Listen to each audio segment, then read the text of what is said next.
Well, this week in Britain, the multicultural left have had their knickers in a twist because the Prime Minister dared to criticise their sacred ideology. In fact, he did more than criticise it, he condemned it outright as a failure, and about time too. However, I think he let them off rather lightly given the actual scale of the crime, so allow me to add a few further notes to Mr Cameron's remarks. Multiculturalism would be a good thing if it was what it pretends to be, which is a society where everyone is equally respected and mutually enriched. What could be better? In practice, however, it means everybody has to focus on Islam. It means everybody has to worry about what Islam might think about this or that aspect of life and adjust their perspective accordingly, never the other way round. Have you noticed? And this is a problem we have with a whole host of very positive sounding words that have become multicultural words in that they no longer mean what they say. These words now have a sugar coating and a poison centre. Diversity, for example. Who could fail to be enriched by genuine diversity? In practice, however, diversity means everybody has to focus on Islam. It means everybody has to worry about what Islam might think about this or that aspect of life and adjust their perspective accordingly, never the other way round. Tolerance is another word with a rosy multicultural glow about it, even if those who like to wallow in the language of tolerance are often the least likely to exhibit any. And this is because tolerance actually means everybody has to focus on Islam. It means everybody has to worry about what Islam might think about this or that aspect of life, and it's the same story right the way down the list. Respect, everybody focus on Islam. Community cohesion, Islam again. Bridge building, mutual understanding, everybody focus on you-know-who. Cultural awareness, you've guessed it. Would you like a crash course now in cultural awareness? Here it comes. Islam should get whatever it demands. All criticism of it is racism. That's it. You are now as culturally aware as you will ever need to be. Isn't that reassuring? The word multiculturalism only exists because of the religion of peace. It was invented to cushion the fact that Islam dominates, it doesn't integrate. We've had different cultures living side by side in Britain for years before this religion came along, but it was only then they had to coin this euphemism to hide the unpleasant truth and to soften us up for the inevitable incessant demands for separate standards and special treatment. Some people call it stealth jihad, and if you'd like to see an example of it, up close and personal, just check your dinner plate. If you live in Britain and if you eat meat, you're eating the barbarism of halal without being told about it. It's everywhere now. Supermarkets, hospitals, schools, sporting venues. You can't get away from it, even if you want to. Halal is a guarantee that the animal you're eating died slowly, in pain and terror, choking on its own blood. Because you won't be surprised to hear that Islam's treatment of animals is every bit as brutal and disgusting as its treatment of human beings. Religious slaughter violates our laws on animal cruelty in Britain, but we allow it because Muslims, and Jews for that matter, insist on behaving as if it's still the Bronze Age, effectively torturing animals to death for the sake of their primitive superstitions. You can bet your life that if Christians engaged in this kind of self-indulgent cruelty, it would have been stamped out a long time ago. As it's not economically viable to process this meat separately, and as there can be no compromise with Islam because that might cause offence, heaven forbid, it goes without saying that everybody has to do it the Muslim way. Supermarkets are refusing to label this stuff. They don't want people to know what they're buying because they know that if they did, they wouldn't buy it. And the government, Mr Cameron's government, is letting them get away with this. And it means that if you live in multicultural Britain, you are having Islam literally shoved down your throat. How does it taste? Does it taste like peace? Well, it's a gloomy, rainy old day to be here in London, but it could be worse. I could be in Saudi Arabia, where men are men and women are cattle. Can I say that? The Saudi Arabian Human Rights Commission. Now, there's a collection of words to boggle the mind, but apparently this organisation does actually exist. And they intend to complain later this month at an event in Copenhagen that Muslims living in Europe are denied human rights and are not allowed to freely practice their faith.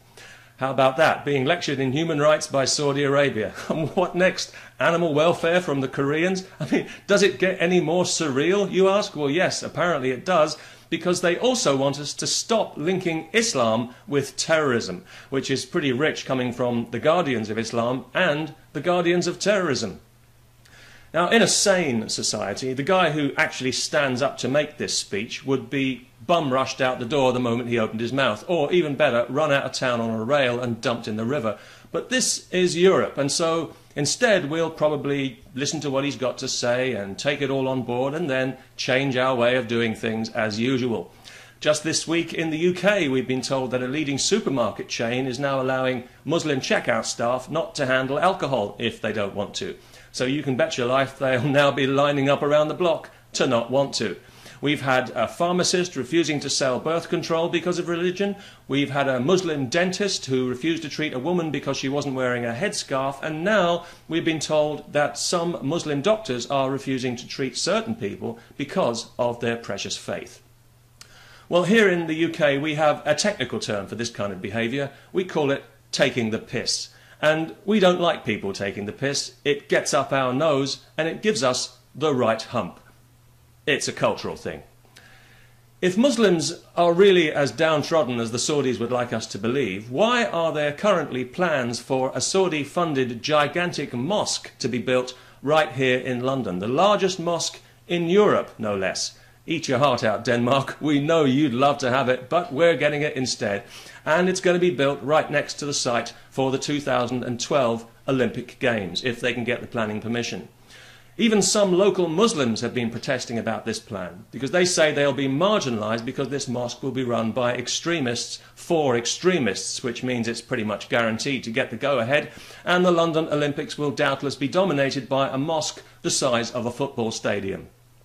I don't know if the marathon will be interrupted for prayers or if the female athletes will be required to compete wearing a tent, though I'm sure if the mad mullah of multiculturalism, Ken Livingstone, the mayor of London, has anything to do with it, that won't be too far off the agenda. The fact that the Saudis feel they can get away with this cynical bullshit just shows how far that we've already allowed ourselves to be pushed here in Europe.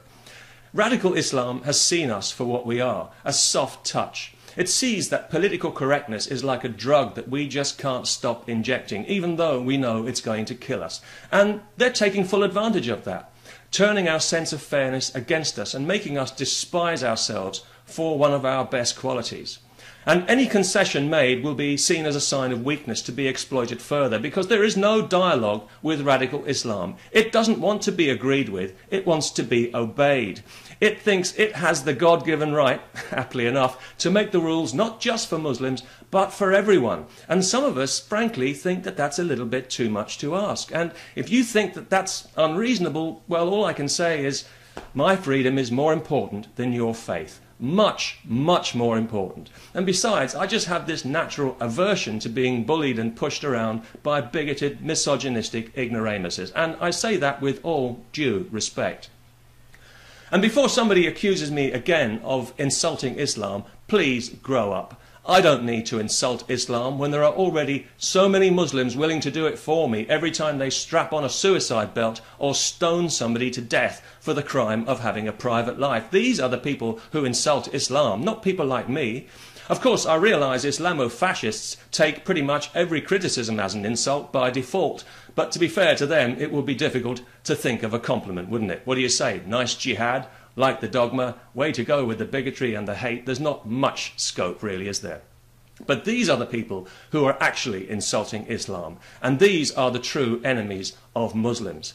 And the biggest enemy of all is the royal family of Saudi Arabia, because it's thanks to their activities, funding and encouraging cold-blooded murder in the name of religious dogma, that have made Islam feared and resented all over the civilized world. Not because of people like me, and the Muslim population needs to take that fact on board and recognize it. As for us in the West, well, our good friends the Saudis are waging war against us, and we're so fat and complacent we don't even know it. So maybe we deserve everything we get.